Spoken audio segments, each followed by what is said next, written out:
Linda música. Bom dia a todos os irmãos, irmãs, amigos que estão ligados nesse momento aqui nas redes sociais da Missão Nordeste Maranhense. Sejam muito bem-vindos mais uma vez a este culto em casa. É uma alegria poder contar com sua companhia. Hoje é um dia especial, é o sábado do Senhor nosso Deus. Eu quero aproveitar, antes de abrir a palavra de Deus, vamos estudar sobre o livro do Apocalipse hoje, de novo. E é um tema denso, verdade, eu confesso para vocês que eu estou com o estômago aqui congelado, porque eu acredito que todo pregador, quando vai para o púlpito, ainda mais quando se trata de um tema meio complexo, eu acho que o estômago dá uma congelada assim, e é assim que está o meu hoje. Eu até falava para os rapazes aqui do estúdio que as madrugadas têm sido curtas para o estudo da palavra de Deus, porque muita coisa a gente precisa estudar nesses momentos para reforçar mais ainda o conhecimento. Bom, antes de abrir a Bíblia, hoje nós temos um dia rico de mensagens. Estou pregando agora, mas às 11 horas nós teremos o pastor Luiz Gonçalves pregando também. Você pode acompanhá-lo, porque hoje ele vai pregar para todas as igrejas, motivando e falando sobre o evangelismo da Semana Santa. Peraí, pastor, vamos fazer evangelismo de Semana Santa? Vamos. Evangelismo pessoal. As igrejas estão de portas fechadas, mas você está de coração aberto. Você tem o seu celular, você tem sua lista de contatos. Você pode reunir os pequenos grupos aí de 5 a 8 pessoas. E se for 5 pessoas, eu sugiro que seja uma dupla missionária com 3 convidados que tiverem coragem de ir. Eu quero dizer uma coisa para vocês, irmãos. E isso é importante, não esqueçam. Que esse momento é o momento de intensificar a pregação. Os templos podem até ficar cerrados, de portas fechadas. A nossa boca e o nosso coração não estão fechados para testemunhar. E esse é um momento que Deus está dando oportunidade para a humanidade ouvir mais uma vez a palavra do Senhor. Então faça a sua parte e nós teremos grande sucesso na pregação do Evangelho. Nós precisamos divulgar a semente. Se vamos ter resultados batismais grandiosos, eu não sei. Não tenho a menor resposta para isso. Eu só sei de uma coisa: a palavra de Deus nunca volta vazia. E onde tiver alguém com coragem para pregar, sempre haverá alguém com coragem para ouvir. Queridos, eu quero mandar um alô especial para uma família muito querida que está lá em Parauapebas nesse momento, que é a família do Derildo e da Luana, da Luísa, que estão ligados, Dani e Éder, que estão lá em São Paulo, ligados também na pregação nesse momento, e o Jonatas e a Emily. E quero mandar um alô também para a minha família, para meus filhos, Mateus e Emily, que estão assistindo também a pregação nesse momento lá em casa, juntamente com a minha esposa. Deus seja louvado pela vida de vocês. E eu quero também mandar um alô especial para a Igreja Central de São Luís, para o Henrique Pinto e todos os que devem estar conectados nesse momento ouvindo a palavra do Senhor. Deus abençoe todos vocês. Tem gente nos Estados Unidos nos acompanhando nesse momento. Eu mando um alô para a irmã Rosalina, para a Miriam, para a irmã do Zizico e para o Henrique, que está lá na Irlanda também, ligado na pregação da palavra de Deus nesse momento. Abra sua Bíblia agora. Vamos lá em Apocalipse, capítulo 15. Abra sua Bíblia no capítulo 15 do Apocalipse, por favor. Abra sua Bíblia, Apocalipse capítulo 15. E feche os olhos nesse momento e vamos orar para que Deus tome conta de todos nós nesse momento. Senhor Deus, a tua palavra está aberta no livro do Apocalipse. É um assunto um pouquinho complexo e a gente abre o Apocalipse e muitas pessoas pensam assim, o que virá desse momento? Porque é um livro amado e é um livro temido também. Ainda mais o assunto de hoje, que será sobre as 7 últimas pragas. Eu quero te rogar que nos ilumine e nos abençoe para que possamos falar cheios do teu Espírito e ouvir cheios do teu Espírito, para que tenhamos compreensão e não ficar assustados, pelo contrário, ficarmos em paz. Obrigado pela tua graça, obrigado pelo teu imenso amor, em nome de Jesus. Amém. Eu gosto de contar para vocês a história de um garotinho, que eu já até falei nessa semana, nos minutos de esperança, os áudios que eu tenho mandado para todos os irmãos, e eu gosto de uma historinha que eu ouvi há algum tempo, e ela ainda tem muito significado para a minha vida, mesmo porque cada um de nós tem uma criança interior e a gente tem que conviver em paz com essa criança. A historinha é a seguinte: O garotinho tinha uma revista de gibi do herói, eu gostava muito das revistas do Super-Homem, e ele começou então a ler a sua revistinha de gibi, e ele começou então a olhar na história, no conflito ali entre o herói e o vilão começou a se dar bem, e começou a bater no seu herói, e começou a dar socos, começou a fazê-lo sangrar. Vocês sabem como é que são os desenhos animados e as revistas de gibi também. Aí o que aconteceu? O garotinho começou a ficar ansioso. Vocês sabem que as crianças não gostam de coisas repetitivas assim demais. E o menininho ansioso, por que meu herói está apanhando se ele é tão poderoso? E ele teve a brilhante ideia de fazer, sabe o quê? Saiu do início da revistinha e ele foi lá para as páginas finais. Quando chegou nas páginas finais, ele se surpreendeu com uma coisa muitíssimo interessante. O seu herói vencia. O seu herói deu uma baita de uma surra no vilão. Ele se tornou vencedor. E aí aquele garotinho retomou o brilho nos olhos, volta lá para o começo da revista de novo e começa a virar as páginas e olhar a história. E quando o seu herói leva um soco, ele nem se preocupa. Ele olha para o vilão, como se estivesse conversando com ele, ele diz assim: ah, se tu soubesse o que eu sei. Essa é a história do Apocalipse. Nós não precisamos ter medo. Nós precisamos compreender que eu e vocês já conhecemos o final da história. E o final da história ele está completamente descrito aqui no livro do Apocalipse. E o livro do Apocalipse é, acima de tudo, um livro de vitória, um livro de bênção, um livro que transmite paz, um livro que transmite esperança. A mensageira do Senhor, Ellen White, a profetisa da Igreja Adventista do Sétimo Dia, ela diz o seguinte, no livro Evangelismo, que quando nós lermos os livros de Daniel e do Apocalipse, a nossa experiência espiritual será uma experiência melhor, uma experiência mais profunda com Deus, uma experiência mais significativa. Por muito tempo eu ficava me perguntando, como pode o estudo de Daniel e do Apocalipse tornar a minha vida espiritual melhor? E agora eu já sei. É que a palavra de Deus diz lá em Provérbios, capítulo 29, se eu não estou enganado, que quando falta a profecia, o povo se corrompe. Porque as profecias são balizadores, as profecias servem de referência, as profecias são faróis no meio do mar, mostrando onde nós estamos, onde nós vivemos, qual é o momento do tempo, como nós devemos proceder e como nós devemos nos comportar. Esse é o significado da profecia. Quando falta a voz profética, o povo fica à deriva. Por isso que é muito importante que a igreja leia a palavra de Deus, porque quando nós lemos a Bíblia, a mensagem dos profetas é viva e atual para cada um de nós. Na semana passada, eu li uma citação de Ellen White no livro Testemunho, Mensagens Escolhidas, volume 3, página 338, onde ela começa dizendo assim, que os profetas escreveram mais para os nossos dias do que necessariamente para os dias deles. Por isso, queridos irmãos, quando nós lemos a palavra do Senhor, nós precisamos ter a convicção de que o Senhor está falando conosco através da sua palavra. E o Senhor Jesus disse um dia para os judeus disseram para Jesus da seguinte forma, os profetas morreram, Abraão está morto também, mas é diferente. Os profetas não estão mortos, os profetas estão vivos no sentido moral e espiritual, no aspecto de que sua mensagem é viva e atual. Por isso Hebreus capítulo 4, 12 diz que a palavra de Deus é viva e eficaz e mais cortante do que qualquer espada de 2 gumes. Com isso em mente, agora abra sua Bíblia no Apocalipse capítulo 15 e vamos ler uma coisa interessante. Vejam bem.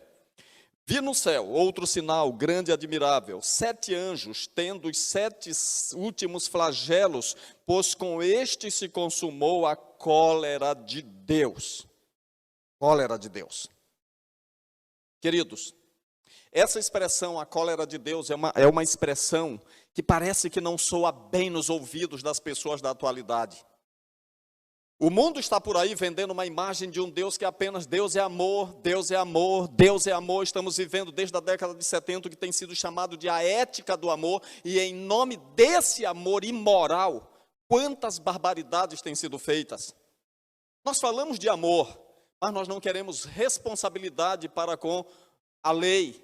Nós falamos de amor, mas um amor sem limites. Nós vivemos na era da pós-modernidade, onde uma das principais qualidades dessa era é a fluidez. Por isso que Zygmunt Bauman chama de modernidade líquida, esse momento que nós estamos vivendo, porque os relacionamentos são fúteis, tudo é fútil, não há solidez em nada. As pessoas fazem o que bem entendem e não querem um Deus no trono. Por isso que o autor C.S. Lewis, que era professor de literatura na Universidade de Oxford, ele diz o seguinte: as pessoas não querem um Deus no trono, as pessoas querem um avô senil, que não tenha a menor possibilidade de tomar providência em nada. Agora olha aqui para mim. Suponhamos que você está na sua cidade nesse momento, e você não pode colocar os pés na rua, porque há ladrões, há crimes, há banditismo, há tudo que não presta. Aí você olha para o prefeito da sua cidade, e o seu prefeito é uma pessoa muito gente boa. E quando você vai lá para denunciar um crime, por exemplo, um estupro bárbaro de uma criança de 3 anos, aí o seu prefeito só olha para você e diz assim: vá em paz. Isso é assim mesmo. Isso não foi nada demais, isso foi algo completamente normal. Eu estou dando uma ilustração esdrúxula para mostrar que o nosso mundo está vivendo com a consciência fatigada e olhando coisas absurdas que praticamente estão fazendo parte do nosso dia a dia, e nós aceitamos tudo isso como se fosse a coisa mais natural do mundo. Só não aceitamos como natural o fato de que o Deus de amor também é um Deus que se ira. E eu quero mostrar alguns textos bíblicos para vocês, antes de eu entrar necessariamente no assunto das últimas pragas. E a palavra de Deus diz aqui no livro de Isaías, no capítulo 26. Antes de eu ler 26 de Isaías, eu quero citar de cor para você o que está escrito em Apocalipse 6, 17, se não me falha a memória.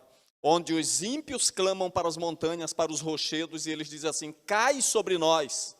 Esconde-nos da face daquele que está sentado sobre o trono, ou seja, Deus o Pai. Esconde-nos também do Cordeiro, porque chegou o grande dia da ira deles. E quem é que pode suster-se? É estranho que leiamos que a imagem do Cordeiro, que é sempre a imagem de um animal dócil, e é tido na Bíblia como um animal que morre, que sofre pelos pecadores, porque era o símbolo do animal sacrificado lá no santuário. Não é estranho que nesse momento da história Deus esteja irado? Agora Isaías capítulo 26 diz assim também: diz para nós: vai, pois, meu povo, entra nos teus quartos e fecha tuas portas sobre ti, esconde-te só por um momento, até que passe a ira. Pois eis que o Senhor sai do seu lugar para castigar a iniquidade dos moradores da terra. A terra descobrirá o sangue que embebeu, e já não encobrirá aqueles que foram mortos. Por que que Deus está irado? Porque Deus está irado. Se você olhar na palavra de Deus, virando a página, no capítulo 24 de Isaías, nós vamos ver o seguinte. Abra sua Bíblia em Isaías capítulo 24. Você conhece o texto bíblico? E a palavra de Deus diz em Isaías capítulo 24, que na verdade a terra está contaminada por causa dos seus moradores. E por que a terra está contaminada por causa dos seus moradores? Porque eles transgridem as leis, pisam a aliança eterna, quebram os decretos do Senhor, ou seja, o povo virou as costas completamente para a palavra de Deus. E você acha o quê? Que toda essa transgressão não traria em algum momento as consequências da transgressão? Você acha que nós podemos viver de maneira totalmente aleatória, sem algum dia termos que prestar conta diante do juiz de toda a terra? Sabe, queridos amigos, vivemos um momento onde as pessoas viram as costas para Deus. Uns colocam como se fosse assim sinônimo de elegância intelectual negar que Deus é o Criador. Outros dizem que é charme e independência, isso significa aquela presunção intelectual, fazer da inexistência de Deus um tema científico, e essas pessoas vão vivendo do jeito que dá na telha, como se Deus não existisse, quando na verdade Ele existe sim, e querendo ou não, Quer queiramos, quer não, um dia todos nós compareceremos diante do tribunal de Deus para dar conta das nossas obras. Agora, voltando para o livro do Apocalipse, onde necessariamente vamos concentrar a mensagem, abra sua Bíblia em Apocalipse capítulo 11. E eu quero dizer para vocês que o Apocalipse, ele é dividido praticamente em 3 partes muito simples para nós entendermos de forma bem didática. A primeira parte vai do capítulo 1 até o capítulo 12. É uma parte que está recheada de detalhes históricos, é onde nós temos as 7 igrejas, os 7 selos e as 7 trombetas. Mas quando nós chegamos no capítulo 12 a 14, nós temos aí praticamente o miolo do Apocalipse. E no capítulo 12 nós temos a identidade do povo de Deus, aqueles que guardam os mandamentos e têm a fé de Jesus. No capítulo 13 nós temos os poderes oponentes ao povo de Deus, a besta que sobe da terra, a besta que sobe do mar e o dragão que dá base para esses poderes perseguidores.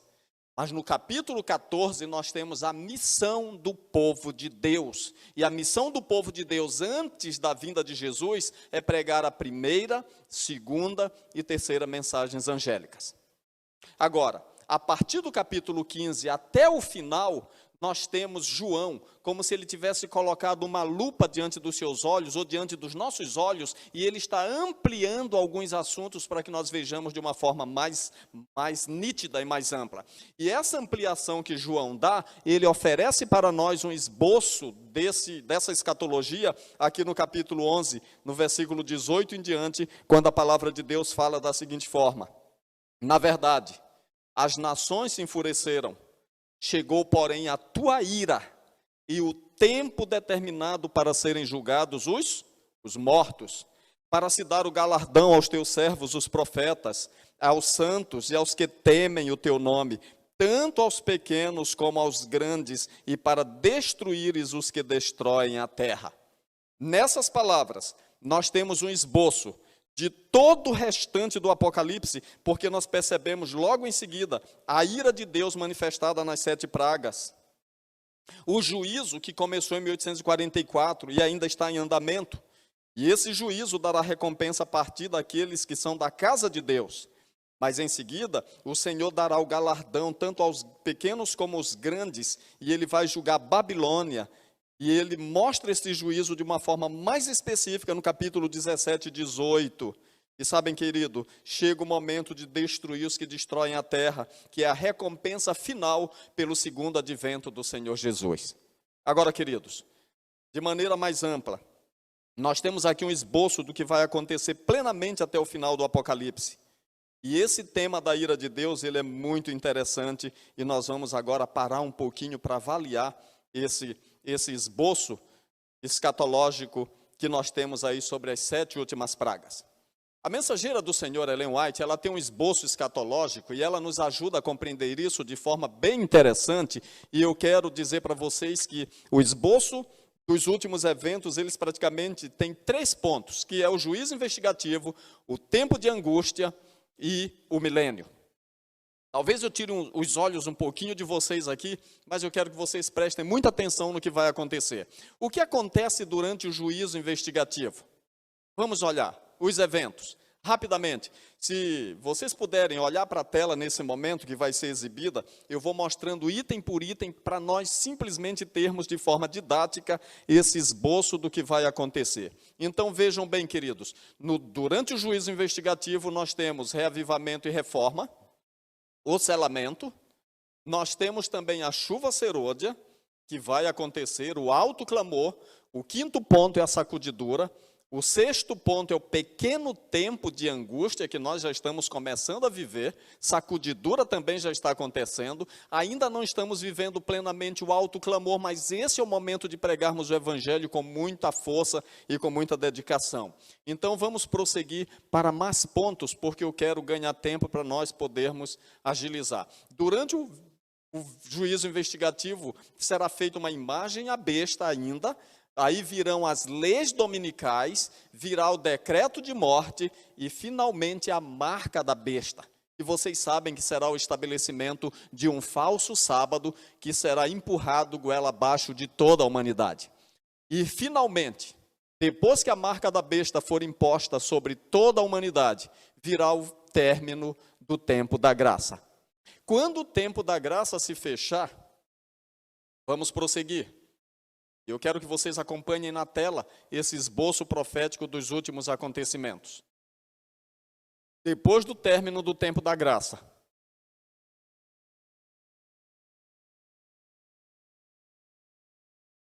depois do término do tempo da graça, nós teremos os eventos do grande tempo de angústia. E aí vem a angústia de Jacó, o grande tempo de angústia, e é durante esse grande tempo de angústia que caem as 7 últimas pragas, e finalmente o Armagedon. E depois do Armagedon, então, nós teremos a ressurreição parcial predita por Jesus, e predita lá em Daniel 12 também. E depois, queridos irmãos, a segunda vinda de Cristo, que representa a libertação final e total do povo de Deus. Ok? Esse é o contexto. Esse é o contexto. Agora vejam bem, como é que nós podemos entender melhor, pastor, esse assunto das 7 últimas pragas? Nós precisamos compreender que o contexto das 7 últimas pragas é o contexto do santuário. Todo ensinamento ele vem do santuário, porque Apocalipse 15 diz que foi aberto o santuário de Deus que se encontra no céu. Ok? E esse santuário aberto no céu é o santuário celestial. E de onde é que é tirada essa imagem? Vocês devem se lembrar que antes do grande dia da expiação, as trombetas eram tocadas. Cada dia era tocada uma trombeta, desde o primeiro dia até o 10º dia. E sabe o que acontece? Essas trombetas eram advertências para o povo de Israel de que o dia da expiação, que era o dia do juízo, estava chegando. Essas trombetas eram sinais de que um juízo maior e mais amplo iria acontecer.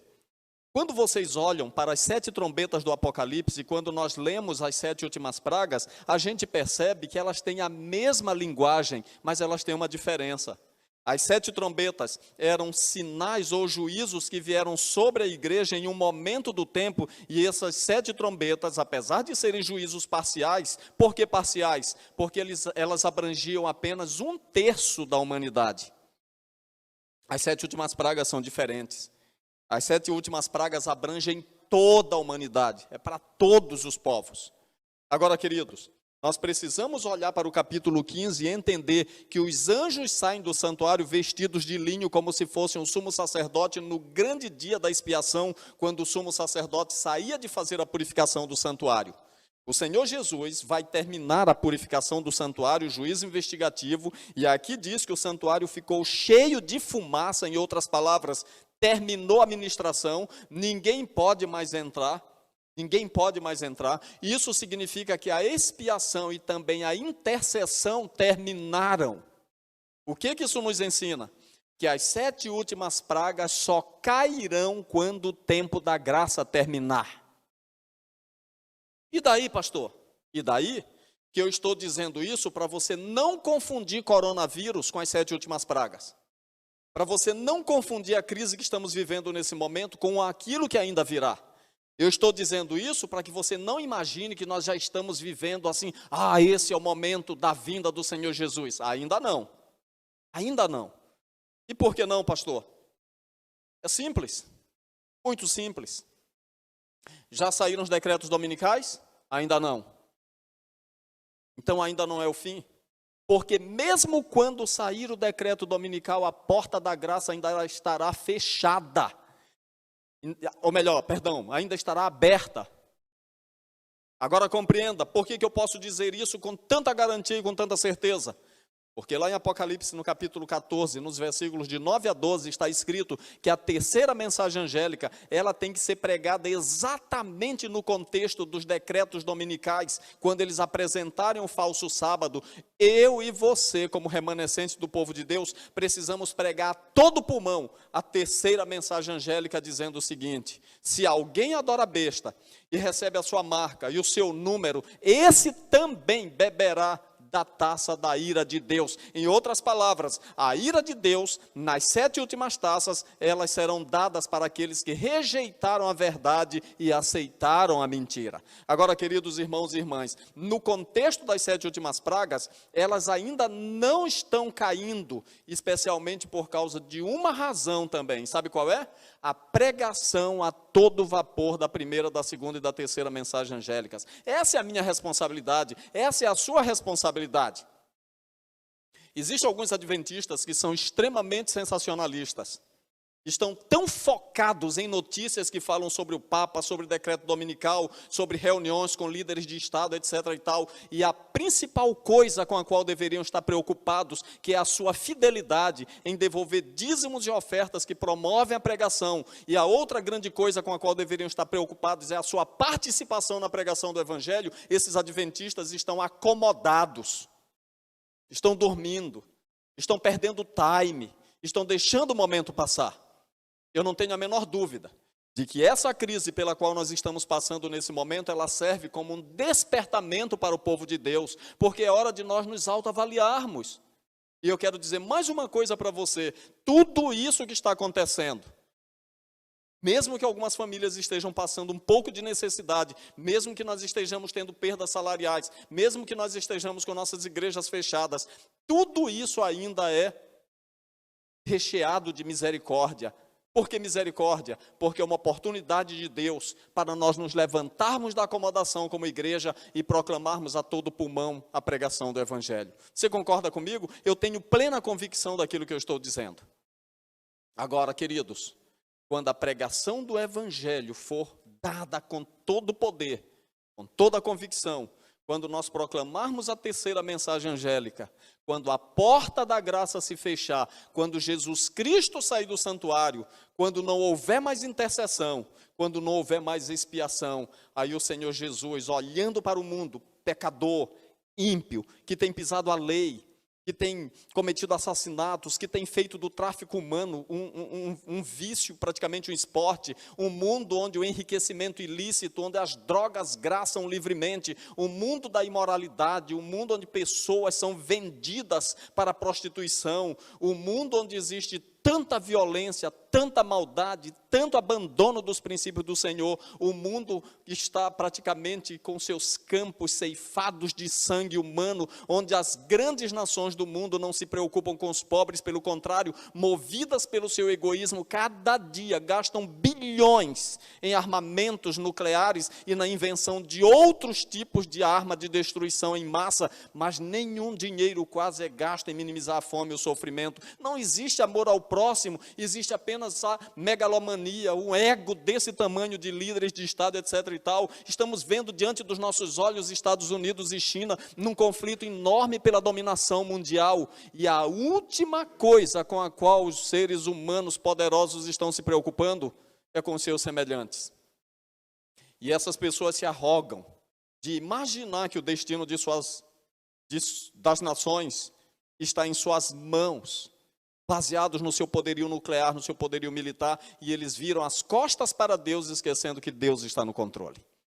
Agora eu quero dizer uma coisa para vocês: Deus está no comando. Cristo estará saindo em breve do santuário celestial para libertar o seu povo, e é interessante nós percebermos aqui que o povo de Deus canta no mar de vidro o cântico de Moisés, que é o sinal da libertação. E esse cântico de Moisés é muito significativo para nós, porque 2 momentos da história o povo de Israel passou por conflitos severos. Um, quando eles estiveram presos no Egito, e o segundo, quando estiveram presos na Babilônia. E quando nós olhamos para as 7 pragas, para a descrição delas, nós percebemos o seguinte: as primeiras 4 pragas, ou melhor, as primeiras 5 pragas, elas são pragas refletidas lá nas que foram jogadas sobre o Egito para a libertação do povo de Israel. E as 2 últimas pragas, elas vêm completamente da descrição da forma como Deus libertou o seu povo lá da Babilônia. Babilônia e Egito, eles assumem agora dimensões internacionais, dimensões universais. Lá no passado, essas pragas e castigos caíram sobre essas 2 nações para a libertação do Israel literal, mas agora a libertação é universal, porque o povo de Israel ele está universalizado em todos aqueles que aceitaram Jesus como seu Salvador pessoal e guardam seus mandamentos e são fiéis ao Senhor. O Israel da atualidade não está restrito a um lugar, por isso será uma batalha grandiosa entre o bem e o mal em todos os lugares. E aqui, essa descrição internacional é chamada de Armagedon. E sabem, queridos, quando nós olhamos para o passado, quando nós lemos a Bíblia, desde Gênesis até o Apocalipse, nós vamos perceber toda essa descrição de libertação no Antigo Testamento, que é usada como pano de fundo, como background para a libertação do Israel da atualidade. Então, falando de forma bem rápida sobre esses flagelos, eu quero dizer sobre eles o seguinte: primeira praga, úlceras malignas e perniciosas. Segundo flagelo, sangue no mar. Terceiro flagelo, sangue nas fontes das águas. Sangue nas fontes das águas. Quarto flagelo, o sol, todo poderoso para queimar as peles das pessoas. Sabem, o quinto flagelo, trevas. Esses 5 flagelos, eles estão refletindo as pragas que foram derramadas sobre o Egito para a libertação do seu povo.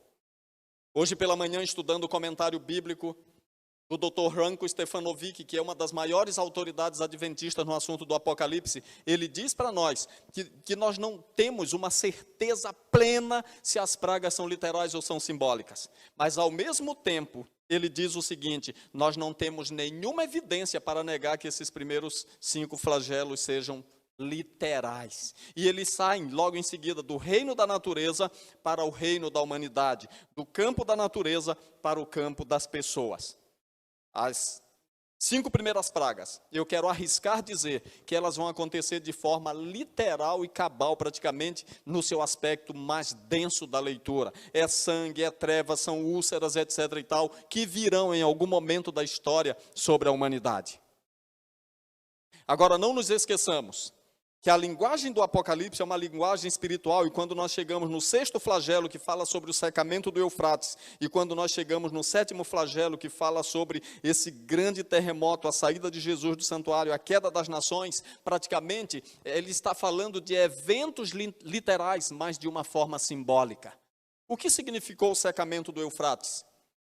Quando Ciro, que era um rei, que veio do Oriente, e ele simboliza o Senhor Jesus Cristo, ele é um tipo de Cristo, porque Isaías 44 apresenta Ciro como meu pastor, disse a palavra de Deus. E no capítulo 45 começa dizendo que Ciro faria coisas grandiosas para libertar o povo de Israel. E o que ele fez? Babilônia era o grande império daquele momento. E Babilônia era alimentada pelo rio Eufrates.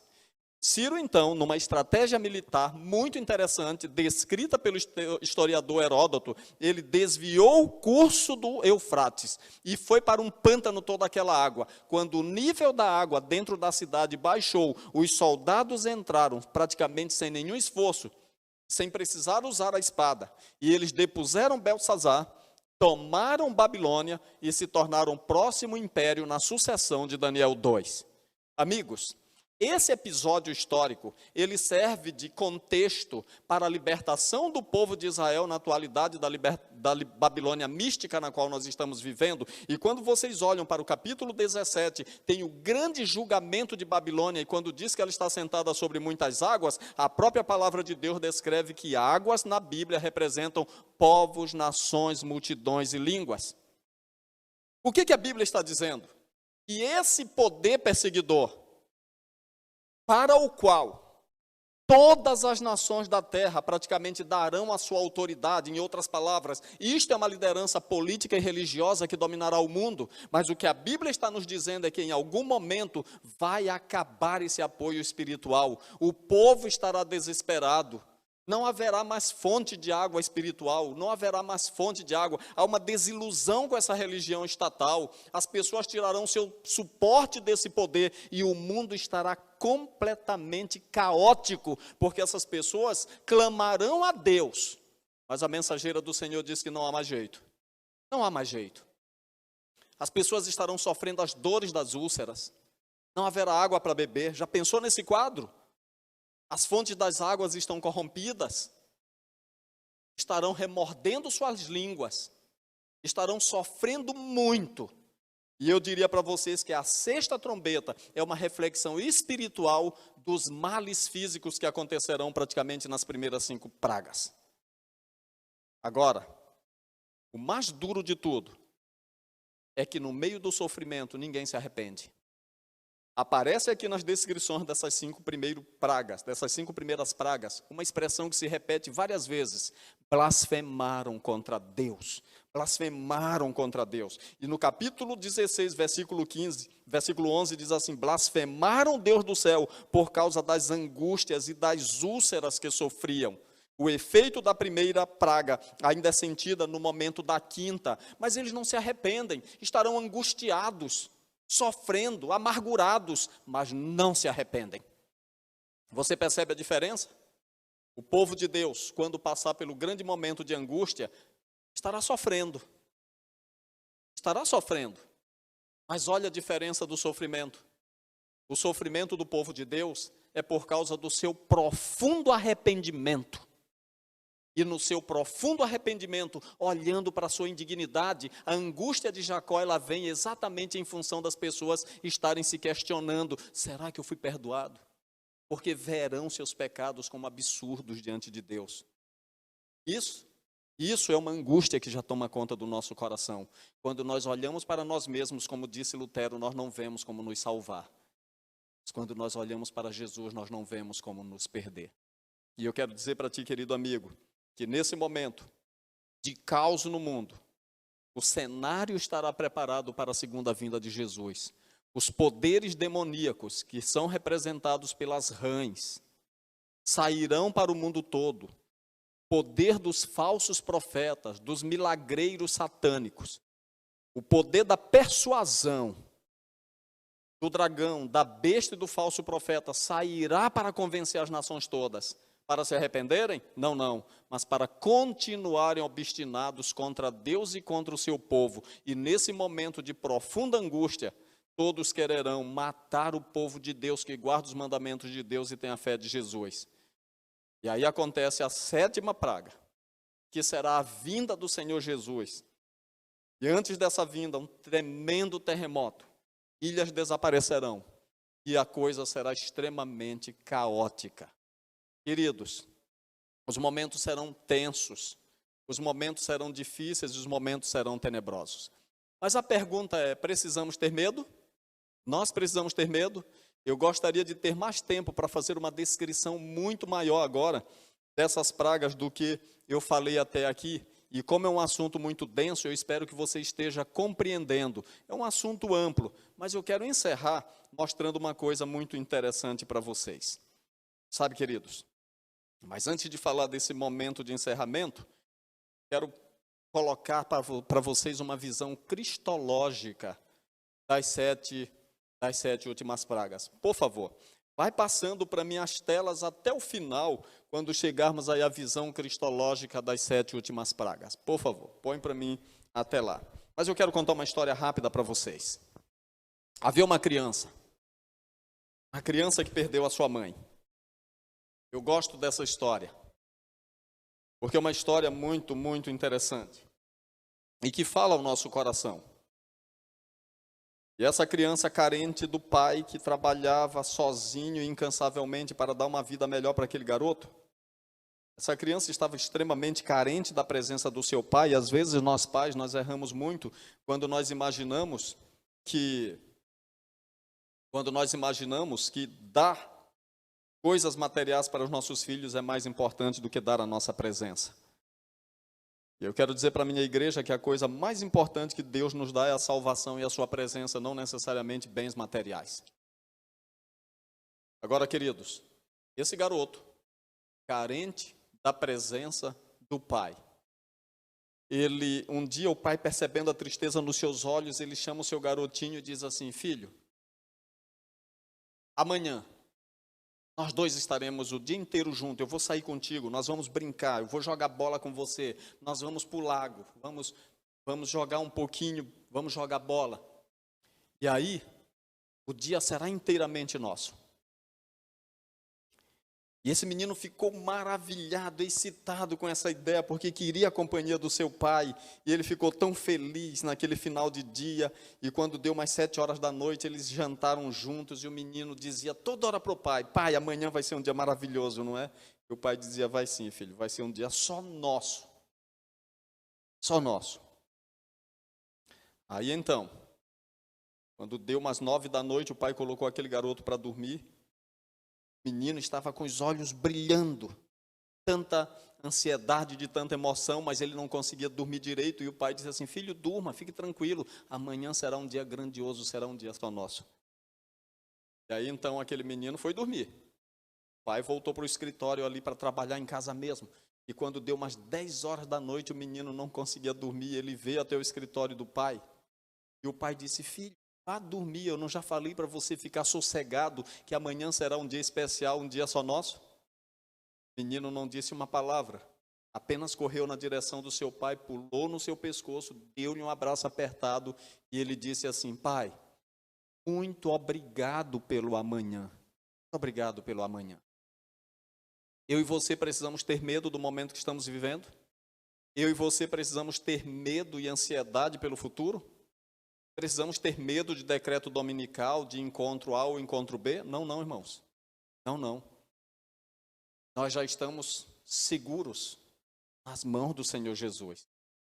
Olha o que diz a palavra de Deus, Isaías capítulo 46, versículos 3 e 4. Esses textos, a professora Eres me mandou hoje pela manhã e foram textos muito bonitos. E eu disse que fecharia a mensagem com eles e eu quero ler para vocês.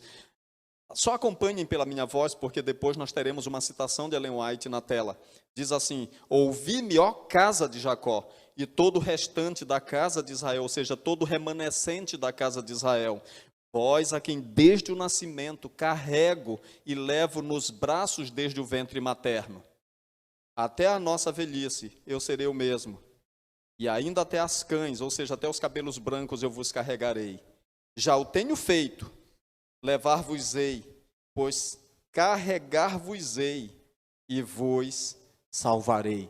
O Senhor está falando do passado, está falando do presente, e está falando do futuro como um Deus que cuida da gente desde o nascimento até o final da nossa vida. E eu quero agora terminar dizendo para vocês: precisamos ter medo do momento que estamos vivendo? Não, não, de forma alguma. Por quê? Olha essa citação da mensageira do Senhor. Como diz a palavra profética, Satanás torturava com cruéis tentações o coração de Jesus. O Salvador não podia enxergar para além dos portais do sepulcro. A esperança não lhe apresentava a sua saída da sepultura como vencedor, nem lhe falava da aceitação do sacrifício por parte do Pai. Temia que o pecado fosse tão ofensivo a Deus, que sua separação houvesse de ser eterna. Cristo sentiu a angústia que há de experimentar o pecador quando não mais a misericórdia interceder pela raça culpada. Foi o sentimento do pecado, trazendo a ira divina sobre ele, como substituto do homem que tão amargo tornou o cálice que sorveu e quebrantou o coração do Filho de Deus. Você consegue perceber a profundidade da citação que acabamos de ler?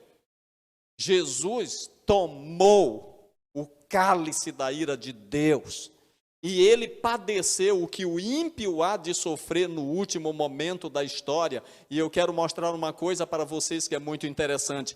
Por que que eu não preciso ter medo das 7 últimas pragas? Olhe para a tela mais uma vez. Eu vou pedir que essa tela seja colocada, só para que você tenha uma ideia da visão cristológica das 7 últimas pragas e por que eu não preciso me concentrar no medo nem no terror do futuro. Eu acabei de dizer para vocês que Jesus foi feito pecado por nós, ele foi abandonado pelo Pai, ele sofreu o que há de sofrer o pecador no último momento da história, quando não mais houver intercessão, ele bebeu a taça da cólera de Deus. Agora, por gentileza, coloque a tela e eu quero mostrar para vocês uma coisa interessante. O Senhor Jesus sofreu a primeira praga, as úlceras. Ele ficou imundo como leproso, com sua pele totalmente dilacerada pelo chicote romano. Jesus sangrou, que são as duas, a segunda e a terceira pragas. Jesus sangrou de 7 lugares: os 2 pés, as 2 mãos, a fronte, as costas e o seu lado. O doutor Amin Rodô diz que ele sangrou dos pés para purificar os nossos caminhos, sangrou das mãos para nos purificar das nossas obras, sangrou nas suas costas por causa dos nossos fardos, sangrou da sua fronte para purificar os nossos pensamentos e sangrou do coração para que nós tivéssemos um coração puro. O Senhor Jesus enfrentou a quarta praga, que é o calor, que traz tanta blasfêmia dos seres humanos, mas o Senhor Jesus enfrentou o calor da ira de Deus sem blasfemar. A quinta praga são as trevas. No momento da cruz o sol escureceu. A sexta praga, os demônios vão para o encontro dos reis da terra. Sabe de uma coisa, queridos? Naquele dia lá no Calvário houve paz em toda a terra, porque todos os demônios praticamente estavam concentrados ali, trazendo uma pressão imensa sobre a mente de Jesus. A sétima praga foi terremoto. A terra tremeu no momento em que Jesus morria. Sabem? Porque Jesus já tomou o meu lugar, eu não preciso temer o futuro. Eu não preciso temer o futuro. Você sabe o que eu preciso ter medo? Eu preciso ter medo de estar separado de Jesus. Eu preciso ter medo da morte me alcançar e a minha vida não está nas mãos do Senhor. Eu preciso ter medo, sabe do quê? De não ser obediente à palavra do Evangelho. Eu preciso ter medo apenas disso. Eu estou falando sobre os 7 flagelos, e tanta gente tem medo disso, mas eu quero encerrar no mesmo capítulo que eu comecei, aqui no capítulo 15, versículo 2, que diz assim: vi como que um mar de vidro, mesclado de fogo, e os vencedores da besta, da sua imagem, do número do seu nome, que se achavam em pé no mar de vidro, tendo harpas de Deus, e entoavam cântico de Moisés, servo de Deus, e o cântico do Cordeiro, dizendo: grandes e admiráveis são as tuas obras, Senhor Deus Todo-Poderoso, justos e verdadeiros são os teus caminhos, ó Rei das nações. Quem não temerá e não glorificará o teu nome, ó Senhor? Quem não temerá e não glorificará?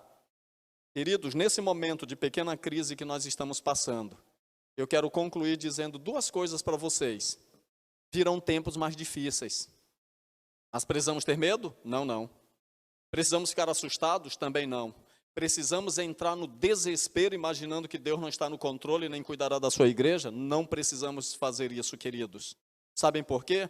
Porque a mensagem de hoje nos dá a garantia de que enquanto os ímpios estarão sofrendo por conta da sua desobediência, os fiéis servos de Deus, moralmente falando, já têm a garantia de que estarão no mar de vidro, porque são mais do que vencedores, venceram e foram libertos tanto do Egito espiritual quanto da Babilônia espiritual, porque foram fiéis acima de tudo em ter no coração e na mente o amor de Deus e a fidelidade aos seus mandamentos.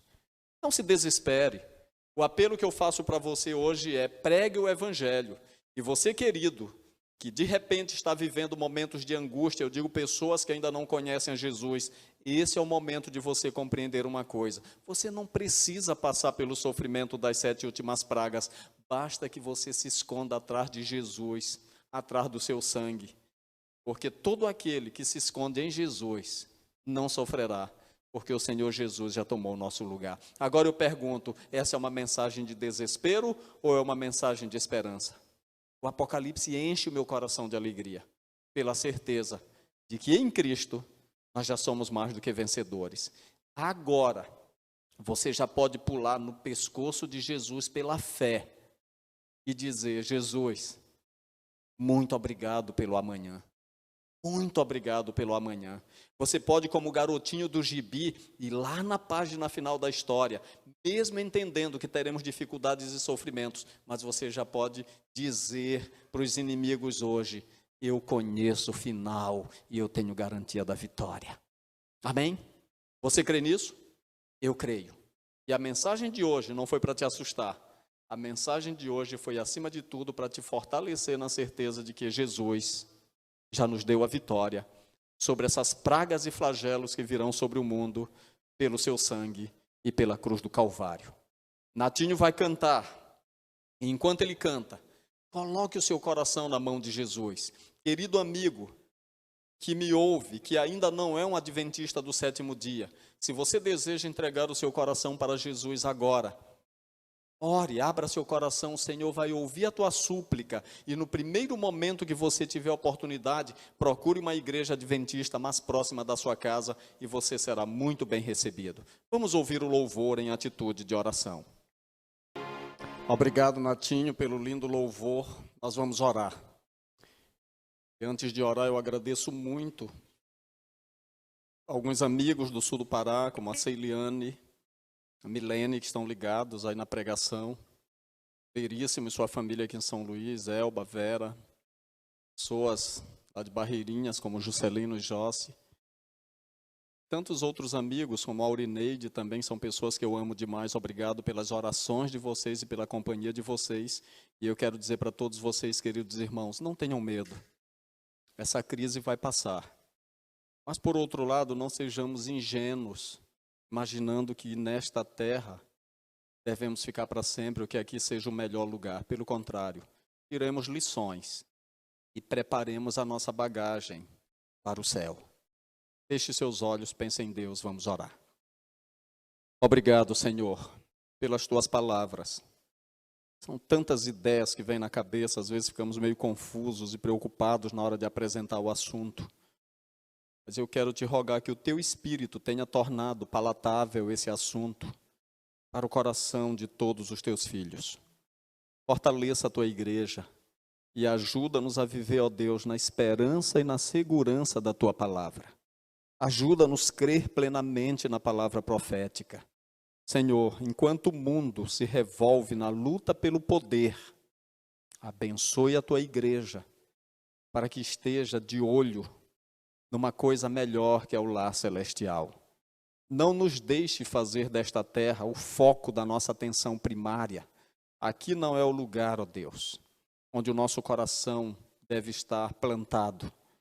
Mas ajuda-nos cada dia viver com os pés na terra, mas acima de tudo com o coração e os olhos nos céus. Dá-nos um dia abençoado em tua paz. E muito obrigado pelo amanhã. Muito obrigado pela certeza da vinda de Jesus, pela certeza da glorificação e pela certeza de que, se exercitarmos a nossa fé hoje, amanhã seremos mais do que vencedores sobre todos os problemas, dificuldades e lutas e angústias que virão sobre esse mundo. Obrigado pelas tuas promessas. Firma nosso coração na tua palavra. Em nome de Jesus te pedimos e todos confirmam dizendo amém e amém.